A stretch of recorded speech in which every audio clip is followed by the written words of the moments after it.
দেখে নাও hair growth oil বানানোর জন্য কী কী লাগে। প্রথমে পেঁয়াজ নিয়েছি, মেথি আছে, আর কালো জিরে আছে, অ্যালোভেরা আছে, জবা ফুল, জবা পাতা, আমলকি আর নারকেল তেল। এবারে আমি এগুলোকে একটা গ্রাইন্ডে ভালোভাবে গ্রেট করে নেব। প্রথমে আমি মেথি আর কালো জিরেটা ভালোভাবে শুকনোভাবে কুড়িয়ে নিচ্ছি, কারণ ওটা একসাথে তো পেস্ট করা যাবে না। এইবার আমি সব কিছু ভালোভাবে পেস্ট করে নেব একটা। এর মধ্যে কিন্তু কোনো রকম জল তোমরা অ্যাড করবে না, বা এখন কিছু দেবেও না, বা তেলটাও তোমরা এটার মধ্যে অ্যাড করে দিও না।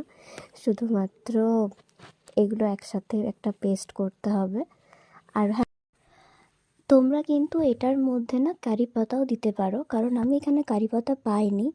আমি মার্কেটে খুঁজেছিলাম কিন্তু পাইনি। যাই হোক, তোমরা এর মধ্যে কারি পাতাটাও অ্যাড করবে, এটা চুলের পক্ষে খুবই ভালো।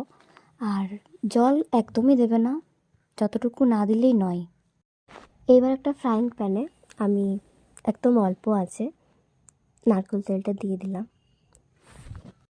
তারপর প্রথমেই যেই মেথি আর কালো জিরেটা আমি পেস্ট করে রেখেছিলাম হালকা, সেটা আমি দিলাম। এরপর আমি সব পেস্টটা দেওয়ার পরে এভাবে আস্তে আস্তে তেলটাকে আমি নাড়তে থাকবো, যেন নিচ থেকে যেন ধরে না যায় এটা। একদম মিডিয়াম ফ্লেমের মধ্যে তোমরা এটা 5 মিনিট নাড়াবে। এরপর এটা ঠান্ডা হবার পরে আমি একটা জারের মধ্যে তেলটা ভালোভাবে ছেঁকে নিলাম। তোমরা এর মধ্যে না ক্যাস্টার্ড অয়েলও তোমরা ইউজ করতে পারো। আমি এখানে শুধুমাত্র ভিটামিন ই ক্যাপসুলটাই ইউজ করেছি।